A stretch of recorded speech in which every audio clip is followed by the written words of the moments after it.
मेरे भाइयों, एक और वाक़े की तरफ मैं आपको लाना चाहता हूं। उस वाक़े से आपको बहुत सी इबरत मिल जाएगी। इमाम औज़ाई एक बहुत बड़े बुजुर्ग गुजरे हैं। उनके घर उनकी बीवी से मिलने के लिए एक औरत आई। गांव की कोई औरत होती नहीं, हमारी बीवी से मोहल्ले की कोई औरत मिलने आ गई। तो ऐसी इमाम औज़ाई की बीवी से उनके गांव की एक औरत मिलने आई। सुबह फजर की नमाज के बाद का सूरज निकल चुका था, टाइम था। इमाम औज़ाई ने दरवाजे पे दस्तक देखी। वो समझे कोई आदमी, कोई गांव वाला आया। उन्होंने दरवाजा खोला तो सामने एक लेडी, एक औरत, गांव की एक खातून खड़ी है। जी बोलिए बीबी का, मुझे आपकी ज़ौजा से, आपकी बीवी से मिलना है। उन्होंने कहा अंदर आ जाइए। वो अंदर आ गई। इमाम औज़ाई ने अपनी बीवी से कहा, आए मेरी बीवी, देखो तुमसे मोहल्ले की कोई औरत मिलने आई है। इमाम औज़ाई जिस चटाई पर बैठकर कुरान पढ़ रहे थे, उस चटाई से उठ गए और वो अपने बीवी वाले रूम में चले गए और अपनी बीवी को कहा, इस चटाई पर तुम अपनी मोहल्ले की औरत को, बहन को बिठाओ। वो क्यों मिलने आई, उससे मुलाकात करो, हम रूम में चले जाते हैं। इमाम औज़ाई रूम में चले गए। उनकी बीवी ने मोहल्ले की इस औरत को अपनी चटाई के ऊपर बिठाया, जिस चटाई पर इमाम औज़ाई बैठे थे। ये गांव की औरत जैसे ही उस चटाई पर बैठी, उसकी शलवार का ये पीछे का हिस्सा, जो कूल्हा बोलते हैं जिसको, कूल्हा, ये जैसी ही बैठी वो भीग गया।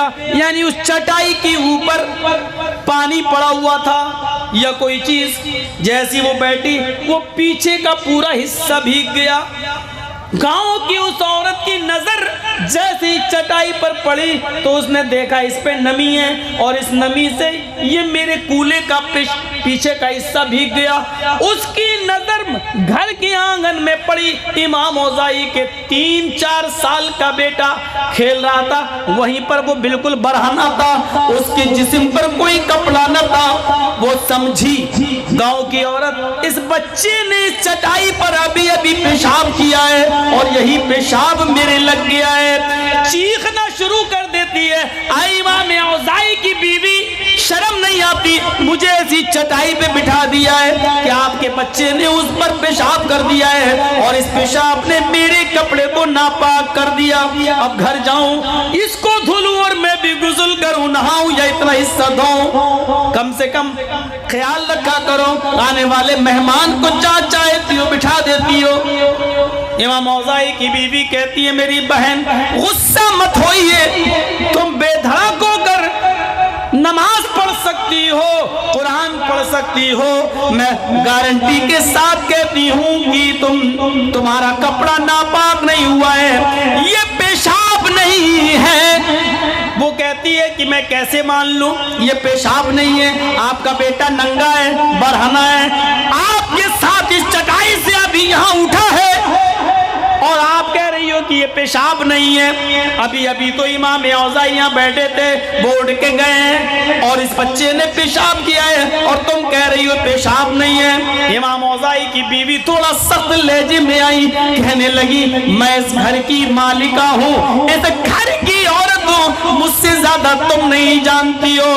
आए मेरी बहन, मैं तुमसे गारंटी के साथ कहती हूँ ये पेशाब नहीं है, इतना बस मान लो, तुम नापाक नहीं हुई हो, कपड़ा तुम्हारा नापाक नहीं। उसने फिर जिद की, आए मेरी बहन, अगर ये पेशाब नहीं तो मेरा कंफ्यूजन दूर करो, फिर बताती क्यों नहीं हो कि क्या ये पानी है? का नहीं, पानी भी नहीं है, पानी नहीं है, पेशाब भी नहीं है, तो क्या है? फिर मेरे शक को क्यों दूर नहीं कर रही हो? मेरा कंफ्यूजन दूर करो, तहकीक करने में क्या बुराई है, मैं तहकीक कर रही हूँ। इमाम औज़ाई की बीवी कहती हैं, मैं ये बताना नहीं चाहती थी, लेकिन तुमने मजबूर कर दिया तहकीक के नाम पर, इसलिए मैं तुम्हें बता रही हूँ। आए मेरी बहन, जिस चटाई पर नमी है, ये हकीकत में पानी नहीं, पेशाब नहीं, ये मेरे शौहर इमाम औज़ाई के आंखों से गिरने वाले आंसू हैं,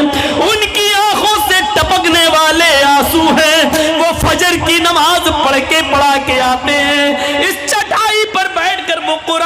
तिलावत करते हैं। सूरज निकलने के बाद फिर अपने दोनों हाथ बुलंद करके अपने रब से तौबा और इस्तिग़फ़ार करते हैं। फिर वो इतना रोते हैं कि उनकी आंखों से आंसुओं से ये चटाई तर हो जाती है। इसलिए अभी तुम आई हो, इसलिए वो घर में चले गए। ये चटाई तो अभी और तर होती। ये वही आंसू है जिन आंसुओं पर तुम बैठ गई हो, और उन आंसुओं से तुम्हारे पीछे का हिस्सा नम हो गया, गीला हो गया। मेरी बहन, तुम जिसको पेशाब समझ रही हो वो पेशाब नहीं है, वो इमाम औज़ाई की आंखों से गिरने वाले आंसू हैं। बदगुमानी कितनी बुरी चीज है। आंखों से गिरने वाले, अल्लाह के खौफ से गिरने वाले आंसुओं को भी वो पेशाब समझने पर मजबूर कर देती है। ये बदगुमानी है। इसीलिए कुरान करीम ने इस बदगुमानी से रोका है। या अय्युहल्लज़ीना आमनु इज्तनिबू कसीरम मिनज़्ज़न इन्न बअज़-ज़न्नि इस्मुन। ऐ मुसलमानों, तुम अपने भाई के बारे में ज्यादा बुरा गुमान मत किया करो, ज्यादा बुरे ख्यालात मत लाया करो। ये औरत कौन है, क्यों आती है? इसका शौहर 6 साल पहले मर गया। इस वक्त ये आदमी कौन इसके घर जाता है? जाता है तो 1 घंटे के बाद क्यों निकलता है? ये आदमी इसके घर रोजाना क्यों आता है? ये बेवा है, इसका आदमी नहीं है। दूसरा आदमी इसके घर में क्यों जाता है? क्या रिश्ता है? इतनी देर और इतनी रात तक इसके घर क्यों रुकता है? आपको कोई हक नहीं है, आपको कोई भी हक नहीं है इस तरीके का ख्याल अपने घर में, अपने दिमाग में पैदा करने का। आपको जासूसी नहीं करना है, आपको गीबत नहीं करना है, आपको टोह नहीं लगाना है, आपको बदगुमानी किसी के दिल में के बारे में अपने दिल में नहीं पालना है। आपको हक ही नहीं है। आप ये सोचें। यहाँ तो हाल ये है, अब हाल क्या बताऊं, घर घर का हाल है। कुछ बोलूं तो हम ही कहते नहीं है कि जो बोले वही कुंडी खोले। सूरत हाल आज ये हो चुकी है। हम आपको बतला रहे हैं, ये हमारी सोच हो चुकी है। हमारी कोई लड़की से बातचीत चलती है, गुफ्तगू होती है, अब हमने उसको फ़ोन लगाया, आप जिसको कॉल कर रहे हैं अभी वो दूसरी कॉल पे व्यस्त है। थोड़ी देर के बाद आपने फिर कॉल लगाया, वो फिर व्यस्त है। थोड़ी देर के बाद फिर आपने कॉल लगाया, फिर व्यस्त है। अब आपको गुस्सा आना लाजिमी है।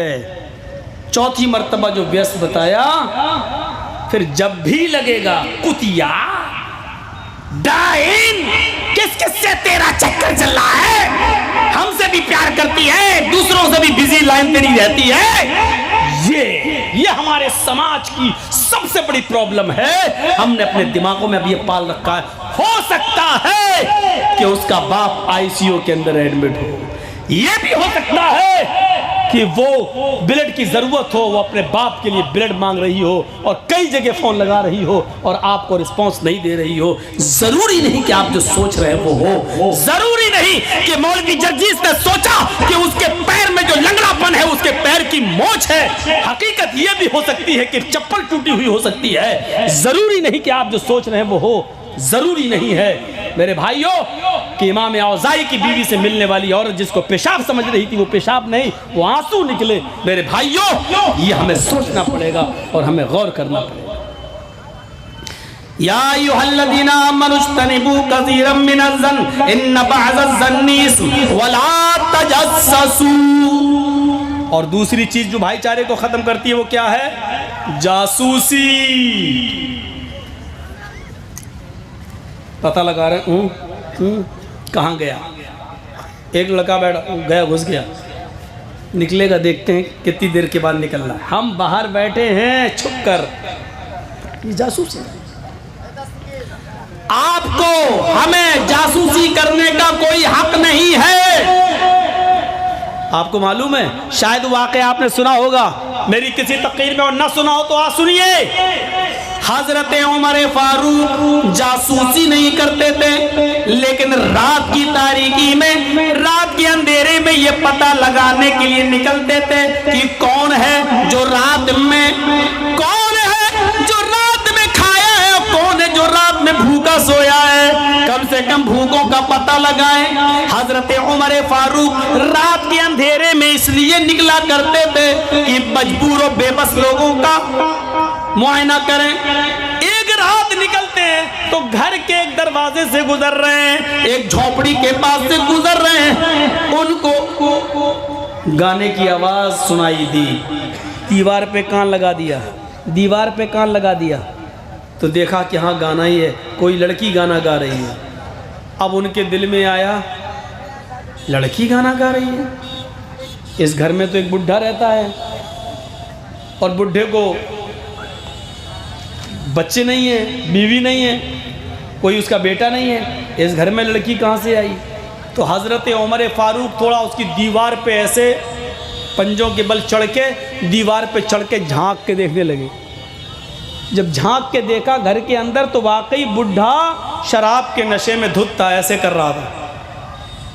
और उसके बगल में एक लड़की जो थी उस इलाके की डांसर, वो नाच रही थी, रक्कासा नाच रही थी, वो भी डांस कर रही थी। तो हज़रत उमर ने कहा ये तो रंगे हाथ पकड़ा गया, अब क्या करें। हज़रत उमर फारूक कूद गए नीचे, छलांग लगा दी। उस बुढ़े की नज़र जैसी उमर पे पड़ी उसका नशा उतर गया। बड़े बड़ों का नशा उतर जाता था उमर को देखकर। हज़रत उमर ने कहा शराब पिए हो?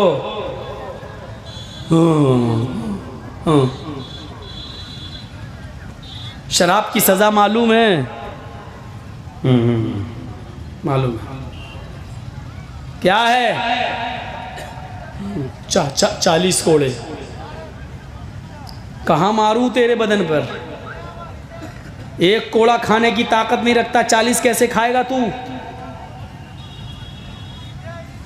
इसको बुलाया तुमने?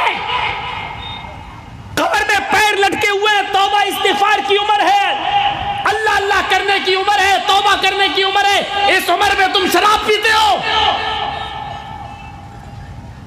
नहीं छोड़ूंगा तुम्हें। ठीक है, जो सजा बनती है वो दीजिए, लेकिन बूढ़े की हिम्मत देखो, बूढ़े की हिम्मत। अमीरुल मोमिनीन, मेरी जो सजा बनती है वो दीजिए, लेकिन आपने जो गलतियां की हैं उसकी सजा कौन भुगतेगा? हजरत उमर ने कहा मैंने गलती की है? मैंने कहा हाँ आपने। क्या आप इंसान नहीं है? क्या आप गलती नहीं कर सकते? मैंने गलती? पहले मेरी गलती बता, पहले मैं अपनी गलती सुधारूंगा, बाद में तुझे सजा दूंगा। कहा अमीरुल मोमिनीन, क्या आपको ये नहीं मालूम है अल्लाह के नबी ने फरमाया जब किसी के घर की खिड़कियां बंद हो, दरवाजे बंद हो, तो किसी के घर की जासूसी मत करो, कान लगा कर किसी के अंदर की खबर मत लो। हाँ ये तो है। आए अमीरुल मोमिनीन, खिड़कियां बंद है, दरवाजा बंद है, फिर दीवार के ऊपर खड़े होकर आपने मुझे झांक कर मेरे घर के अंदर के हालात को झांक कर देखा।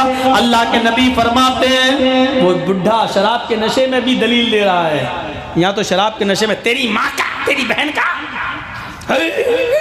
शराब पी लेंगे अपनी बहन को ही क्या क्या बकते थे हम लोग। वो बुढ़ा शराब के नशे में भी हदीस सुना रहा है, शराब के नशे में भी दलील दे रहा। अमीरुल मोमिनीन, अल्लाह के नबी फरमाते हैं अगर दरवाजे खिड़कियां बंद हो फिर भी कोई तुम्हारे घर के अंदर के हालात को झांक कर देखने की कोशिश करे तो तुम बाहर निकल कर उसकी दोनों आंखें फोड़ दो। क्या ये हदीस नहीं है? अब हजरत उमर का हाँ है। अमीरुल मोमिनीन, क्या अल्लाह ताला ने कुरान में ये नहीं फरमाया कि जब तुम किसी के घर जाओ तो पहले दरवाजे को दस्तक दो? आपने दस्तक दी? नहीं। क्या अल्लाह ने ये नहीं फरमाया जब दरवाजा खुल जाए तो घर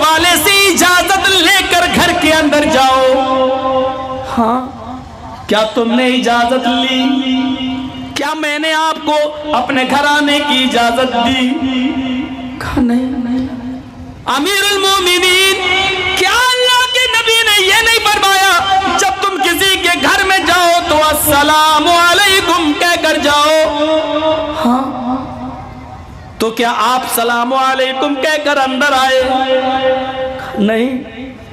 अमीरुल मोमिनीन, मुझे सजा क्या देंगे? पहले अपने आप के बारे में सजा मुतय्यन कीजिए, आपको क्या सजा मिलनी चाहिए? हमने गलती की, आप भी तो कई गलतियां कर लिए, हाकिम होकर गलती, फिर हमसे गलती क्यों नहीं हो सकती? हजरत उमर ने कहा, शेख बुजुर्ग, अल्लाह तेरा भला करे, तुमने मुझे समझाया, मुझे बताया, पहले मैं अपनी इस्लाह करूंगा, तुम्हारी सजा के बारे में बाद में सोचूंगा। ये कहकर निकल आए। मुंह पर आज कोई बोल सकता है? आज किसी जिम्मेदार को, कुर्सी पर बैठे हुए किसी आदमी को ऐसा बोल सकता है? और एक ही जगह बोले थे, किशनगंज में, और वो भी गलत जुमले नहीं थे। जब तुम हमें भारत से निकालोगे, देश से निकालोगे, भारत का नागरिक नहीं मानोगे, मुझे इस देश में नहीं रखोगे, तब हमारे लिए आखिरी रास्ता, हमारी शरीयत हमें उसकी भी इजाज़त देती है, या तो हम इस देश के लिए लड़ेंगे, मारेंगे या मरेंगे, इस देश को छोड़ के नहीं जाएंगे। इसको देखा कैसे तोड़ मरोड़ कर कैसे पेश किया गया। कलियाचक की धरती पर यही मैंने कहा था, जंग तुमने शुरू कर दी है, अब इस जंग में, युद्ध में, या तो हम हारेंगे या जीतेंगे। जीते तो वतन मुबारक, हारे तो कफन मुबारक। रहेंगे इसी देश में, इस देश की मिट्टी को हम दिन भर में 5 मरतबा सजदे में चूमते हैं, मरने के बाद इसी मिट्टी में हम दफन होना पसंद करेंगे, भारत की जमीन को छोड़ेंगे नहीं। ये आगे वाले जुमले कोई नहीं दिखा रहा है, चोर मीडिया नहीं दिखा रही है। तुमने नाम रखा होगा गोदी मीडिया, मैं कहता हूं चोर मीडिया, बल्कि मैं कहता हूं दलाल मीडिया, बल्कि मैं कहता हूं देश के ऊपर बोल रहा हूं मैं, और देश को पूरा हटा दिया। मैंने कहा वर्ल्ड वार में जो लोग मारे गए, उनमें आज भी इंडिया गेट पर 95,000 से ज्यादा लोगों के नाम लिखे हुए हैं, उनमें 61,395 सिर्फ मुसलमान हैं। ये हमारी देशभक्ति है, ये नहीं दिखाया। क्यों? ये तो बहुत बड़ी बात कह रहे हैं मौलाना जर्जीस, अगर ये दिखाएंगे तो टीआरपी खत्म हो जाएगी, मुसलमानों ने जो कुर्बानियां दी देश के लिए वो खत्म हो जाएगी। ये हाल है आज मीडिया का, और एक ने तो हद ही पार कर दी। पार्लियामेंट में है जहां कानून बनाया जाता है, लोकसभा में, बताइए कानून मंत्री मेरी तकरीर सुना रहा हो सब लोगों को। देखिए भड़काऊ बयान देने वाले मौलाना,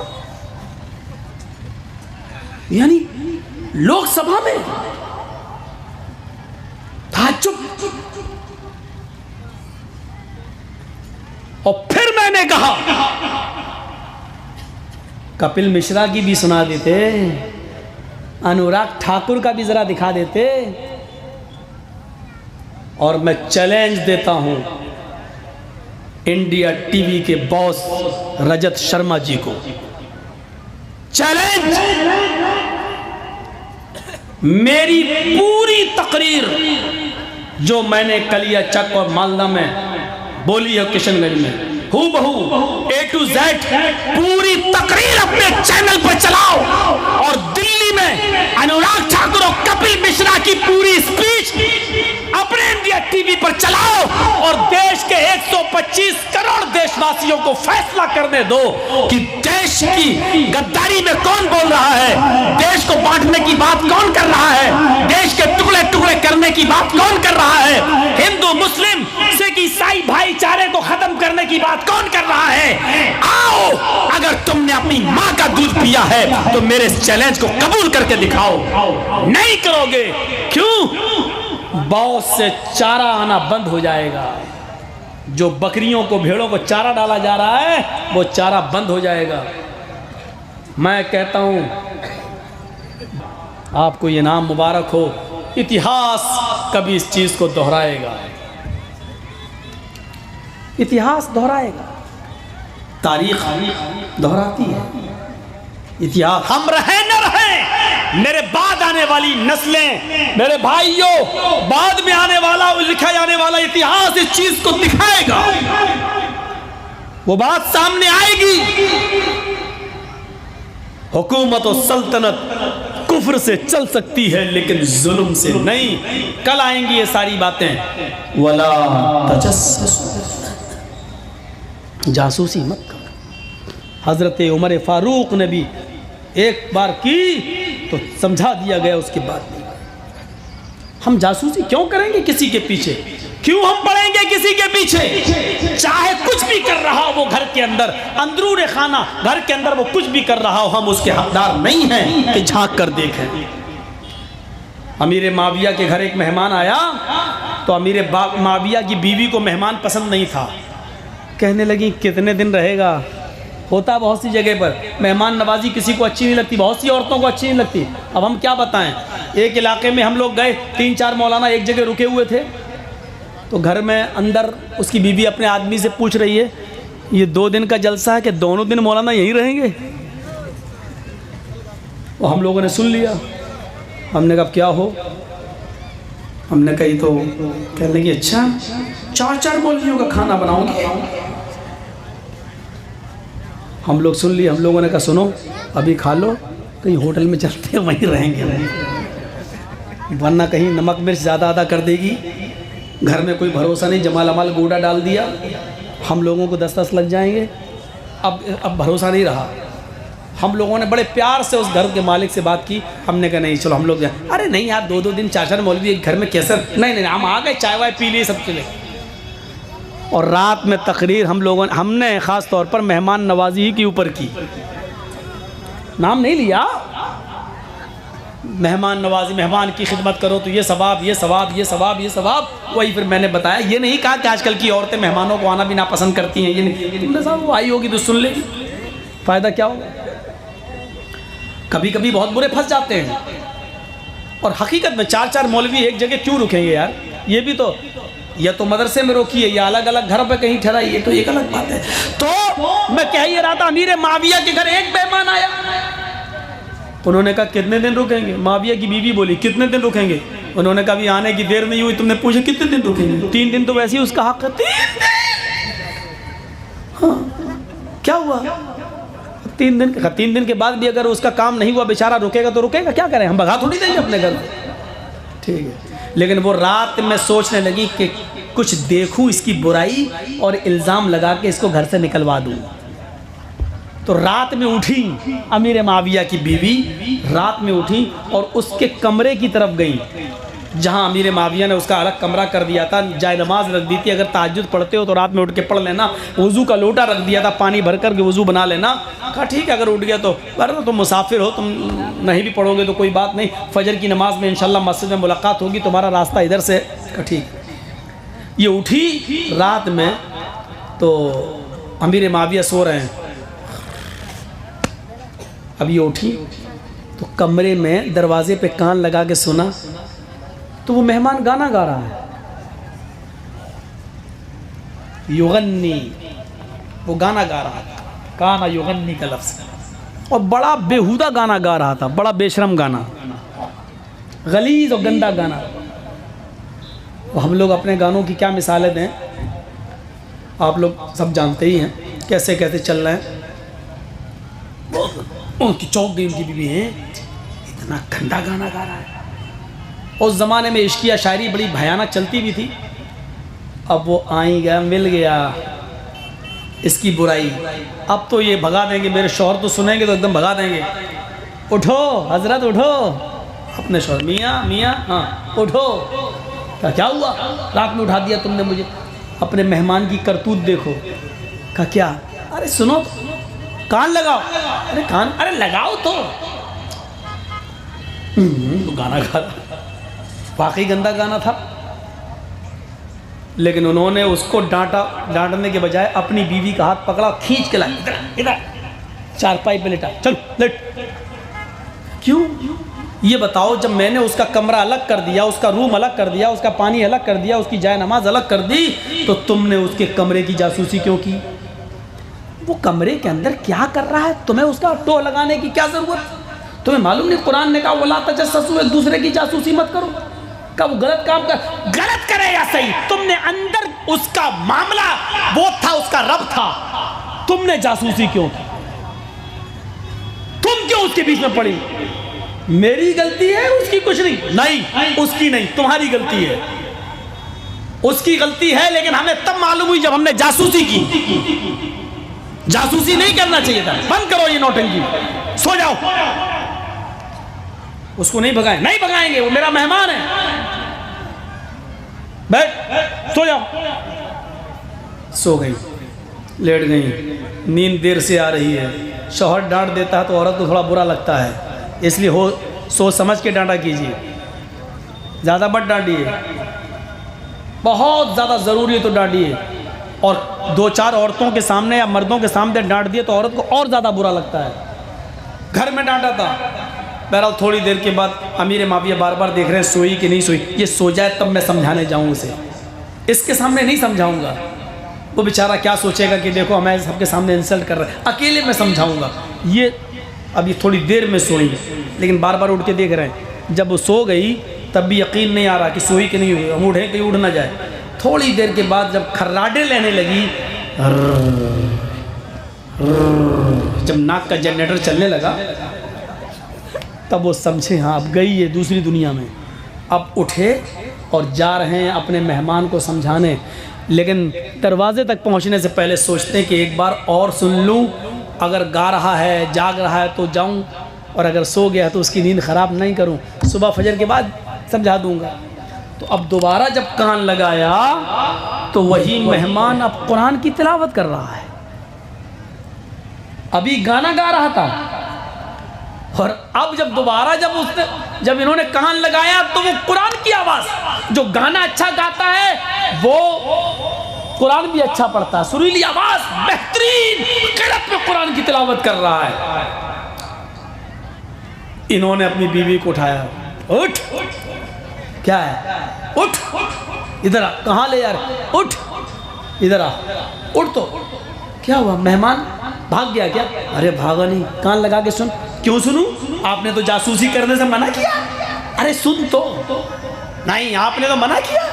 अरे सुन, मैं कह रहा हूं ना, मैंने मना किया था, अब मैं कह रहा हूं सुन। अच्छा अब जायज हो गया? अरे बहस मत कर, पहले सुन तो ले। बड़ा बहरूपिया है आपका मेहमान, कभी गाना गाता है, कभी कुरान पढ़ता है। कह रहा देखा क्या देखा, ऐसा आदमी किस काम का, कभी गाना गाता है, कभी कुरान पढ़ता है। और ये बताइए तो आपने क्यों जासूसी की रात में उठकर? कहा मेरी बीवी जासूसी करना गलत है, ये अब भी मैं मानता हूं।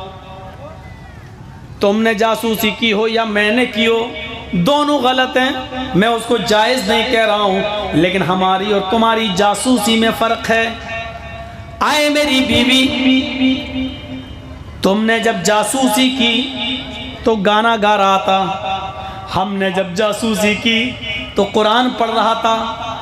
आए मेरी बीवी, हमारी और तुम्हारी जासूसी में फ़र्क इतना है कि तुम मुझे उठा कर ले गई, तुमने मेरे भाई की बुराई और उसका ऐब मुझे बताया, लेकिन मैं तुम्हें जब उठा कर ले गया तो मैंने तुम्हें अपने भाई की खूबी और उसकी अहमियत, उसकी नेकी तुम्हें बताई।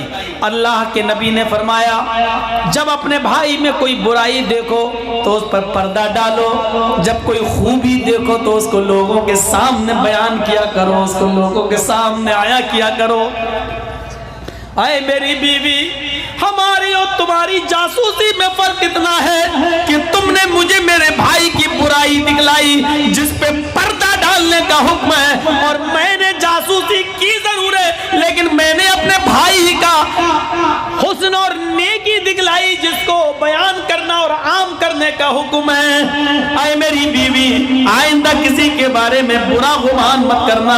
कोई आदमी बुरा गाना गाता है तो इसका ये मतलब नहीं कि वो बुरा भी हो, वो नमाजी भी हो सकता है, तहज्जुद गुजार भी हो सकता है। ये तो फैसला अल्लाह करेगा कयामत के दिन कि उसकी नेकियां ज्यादा या उसकी बुराइयां ज्यादा हैं। अल्लाह को बख्शने के लिए एक बहाना ही काफी है। फिर सुबह फजर की नमाज पढ़ने जब अमीर माविया गए मस्जिद में तो देखा वो मेहमान उनसे पहले मस्जिद में आया हुआ है, नमाज पढ़ा है, नमाज पढ़ने के बाद तो दुआ भी मांग रहा है, रो भी रहा है। अमीर माविया सोचते हैं ये दुआ जल्दी खत्म करे फिर मैं उसको समझाऊं। जब अमीर माविया ने देखा कि उसने दुआ खत्म कर दी तो उसके करीब गए और कहने लगे कि तुम क्या करने जा रहे हो? कहा मैं कुछ कुरान पढ़ूंगा। कहा इधर आओ। पहले मस्जिद के कोने में ले गए और कहने लगे भाई, कल मैंने मेरी बीवी ने रात के एक तारीखी हिस्से में उठकर तुम्हें गाना गाते हुए सुना है। वो मुझे लाई, मैं उसको डांट कर ले गया। मैंने कहा कि किसी के अंदर का मामला ताक झांक करने की जरूरत नहीं, जासूसी तुमने क्यों की? कुछ देर के बाद मैं उठा, मैं तुम्हें समझाने आना चाहता था लेकिन मैंने देखा कि तुम कुरान की तिलावत कर रहे हो। एक तरफ बुराई, एक तरफ कुरान की तिलावत, ये दोनों चीजें एक आदमी के अंदर एक ही रात में ये कैसे?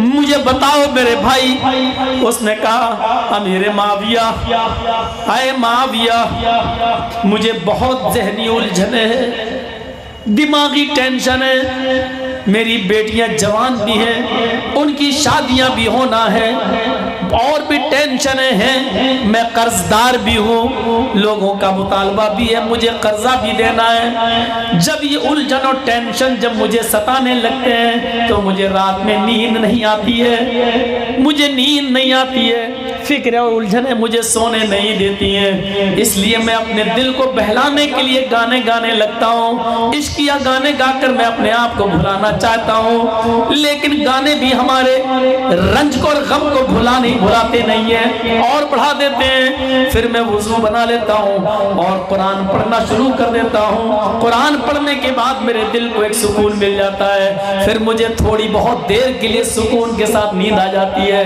हजरत अमीर माविया ने कहा तुम गाने गाना छोड़ दो, ज़हनी उलझने और टेंशन जब तुम्हें हुआ करे तो तुम अल्लाह का जिक्र किया करो, कुरान की तिलावत किया करो। क्या तुम्हें नहीं मालूम अल्लाह ताला ने कुरान में फरमाया अला बिज़िक्रिल्लाहि तत्मइन्नुल कुलूब, अल्लाह का जिक्र करने से, कुरान की तिलावत करने से तुम्हारे दिल को सुकून मिलेगा। लीजिए, जिनको उलझने हैं, जिनकी जवान बेटियां हैं, बड़ी हो चुकी हैं, शादी की उनको फिक्रें हो रही हैं, शादी की फिक्रें, कर्जदार हैं, कर्जे में डूबे हुए हैं, वो चाहते हैं कि मेरा कर्जा अदा हो जाए, वो चाहते हैं कि मेरी जवान बेटियों को अच्छा दीनदार रिश्ता मिल जाए, उनकी उलझने और फिक्रें दूर हो जाए। ये इलाज भी बता दिया, कुरान की तिलावत करो, इंशाअल्लाह जिक्र करते रहो, ला हौला वला कुव्वता इल्ला बिल्लाह पढ़ो और कुरान की तिलावत करो, उठते बैठते चलते फिरते हस्बुनल्लाहु व निअमल वकील, निअमल मौला व निअमन नसीर पढ़ो, ला इलाहा इल्ला अंता सुब्हानका इन्नी कुन्तु मिनज़ ज़ालिमीन का विर्द करो और सुभान अल्लाह अल्हम्दुलिल्लाह अल्लाहु अकबर पढ़ो। टाइम मिले तो कुरान की तिलावत करो, ये तुम्हारी फिक्रों को दूर कर देगी, तुम्हारी शादियों में आसानियां होंगी, तुम्हारी जवान बच्चियों के रिश्ते में आसानियां होंगी, तुम्हारा कर्जा आसानी के साथ अदा होगा। ये इलाज भी बता दिया मेरे प्यारे साथियों। वला तजस्ससु, जासूसी से मना किया और अमीर माविया ने इस तरीके से अपने मेहमान को समझाया। तो भाईचारे को जो चीज़ें ख़त्म करती हैं वो जासूसी भी है, इसलिए जासूसी करना बंद करो। और आखिरी चीज, वला यग़्तब बअज़ुकुम बअज़ा, कोई मुसलमान पीठ के पीछे किसी दूसरे मुसलमान भाई की गीबत ना करे, ऐसा वो वैसा ये वैसा। तेरी लड़की, अरे उसके साथ शादी कर रहे हो, वो लड़की तो मोबाइल पे लगी रहती है, वो लड़की तो व्हाट्सएप पे पता नहीं कितनों से लगी हुई है, वो लड़की अरे वो तो कॉलेज में पढ़ती है, वो तो 10 लड़कों के साथ तुम अपने लड़के की शादी करो। एक सच झूठ में 99 झूठ अपनी तरफ से मिला के उसके रिश्ते को खत्म कराना। वक़ज़्फ़ुल मुहसिनातिल मुमिनातिल गाफिलात, पाक दामन और नेक औरत पर तोहमत लगाना, ये भी गुनाह कबीरा है, बड़ा गुनाह है, इसलिए इससे बचिए, गीबत और चुगली से बाज आइए। भाईचारे के टॉपिक पर आज का ये खिताब मेरा आपके सामने हुआ। कल इंशाअल्लाह मौजूदा हालात के ज़ुमरे में आपके सामने कुछ बातें रखेंगे। अल्लाह से दुआ है कि बारे अल्लाह हमारी खताओं को माफ़ फरमा दे, हमारे गुनाहों को बख्श दे, हम जमीअ मुसलमानों पर रहम फरमा। जब तक तो हमें जिंदा रख, इस्लाम पर जिंदा रखना, जब हमारा खात्मा हो तो ईमान पर हमारा खात्मा फरमाना। व मा अलैना इल्लल बलागुल मुबीन व आखिरु दअवाना अनिल हम्दुलिल्लाहि रब्बिल आलमीन। अस्सलामु अलैकुम व रहमतुल्लाहि व बरकातुहू।